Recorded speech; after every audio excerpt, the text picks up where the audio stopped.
Viewers பாக்கியலட்சுமியோட episode Gopi இருந்துட்டு ராதிகா எதுக்காக நீ வீடை காலி பண்ணுற பின்ன இந்த வீட்டில் இருந்துட்டு என்ன பண்ணிட்டு இருப்பாங்க அப்படின்னுவாங்க. உங்கள் இஷ்டத்துக்கு நீங்கள் இருக்கீங்க, அங்கே நான் தனியாக இருந்துட்டு எதுக்கு, அதனால தான் நான் எப்படி பண்ணிட்டு இருக்கேன்னுவாங்க. இங்கே பாரு ராதிகா, நான் தான் சொன்னேன்ல உடம்பு ரெக்போர் ஆனதுமே வரேன்னு சொல்லிட்டு, அப்படி இருந்தும் நீ இந்த மாதிரி பண்ணுறா எப்படின்றாங்க.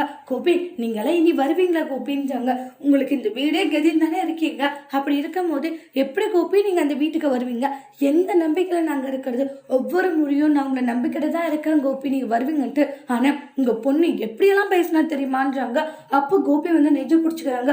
அதுக்கப்புறமா என் பிள்ளைய வந்து இப்படி மறுபடியும் நெஞ்சு பிடிக்க வச்சுட்டு அப்படின்ட்டு ராதிகாவை திட்டு விட்டுருவாங்க கோபின்றாங்க.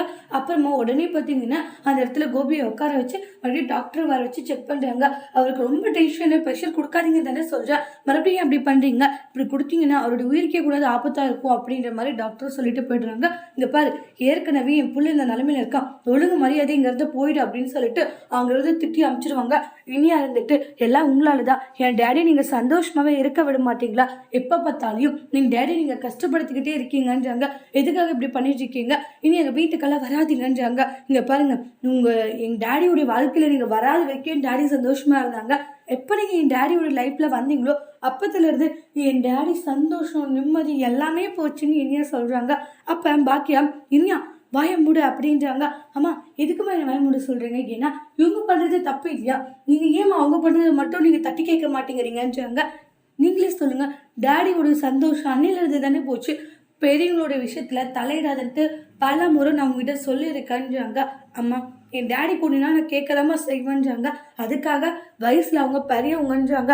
பெரியவங்களா இருந்தா என்ன, சின்னவங்களா இருந்தா என்ன, வயசில் பெரியவங்கன்னு அவங்களுக்கு தெரியுதுல்ல, அவங்க பண்பாடாக நடத்துக்க வேண்டாமா, அதெல்லாம் நடத்துக்காத, கொஞ்சம் கூட நாகரிகமே இல்லாத இப்படி பண்ணிட்டு இருக்காங்கன்றாங்க. என் டேடிக்கு மட்டும் ஏதாச்சும் ஒன்று ஆச்சு உங்களை சும்மா விட மாட்டேச்சு, உங்களுக்கு கொஞ்சம் கூட மனசாச்சுன்றதே இல்லையான்றாங்க. இப்படி தான் உங்கள் அம்மா உங்களுக்கு புத்தி கற்றுக் கொடுத்துருக்காங்கன்ட்டு இனியா அனாவசியமாக பேசிட்டு இருப்பாங்க. அதெல்லாம் கேட்க கேட்க ரொம்பவே கோந்துருது பாக்கியாவுக்கு. இனி அவ காரணத்திலே ஒன்று விடுறாங்க. அப்புறம் ராதிகா பாக்கியா அப்படின்றாங்க. என்ன ராதிகா, அவள் அடிச்சதுமே நீங்கள் கத்துறீங்க, உங்களுக்கு கோபம் வருது, ஆனால் அவள் பேசுறது எப்படி இருக்குன்றாங்க. பெரியவங்க கூட எப்படி பேசணும்னு சொல்லிக்கிட்டே இருக்கேன், ஆனால் அவள் என்னோட பேச்சை கேட்காது இப்படிலாம் பண்ணிட்டு இருக்கான்னுவாங்க. ராதிகா நான் அவளை அடிக்கிறதுல தப்பே இல்லை, நீங்கள் கவலைப்படாதீங்கன்றாங்க. இனியா நீ நடந்துக்கிறது ரொம்ப தப்பு, சரியா எப்படி இருக்குமோ அப்படி இரு அப்படின்றத சொல்லி இனியாவுக்கு வந்து நிறைய அட்வைஸ் பண்ணுறாங்க. இனியா அழுதுகிட்டே ரூமுக்கு போயிடுறாங்க. இந்த இடத்துல பாக்கியா நீங்கள் அடித்தது தப்பு, ராதிகா நான் அடித்தது தப்பு இல்லை சரிங்களா, ஏன்னா அவள் ரொம்ப தப்பாக பேசிட்டா, என்ன இருந்தாலையும் கொஞ்சம் பொறுமையாக பேசிட்டுருக்கணும், தேவையில்லாத அவள் வார்த்தைகளை விட்டதுனால தான் நான் இப்போ அவளை அடித்தேன் அப்படின்றத சொல்கிறாங்க. அதோட இந்த எபிசோட் முடிச்சிருக்காங்க.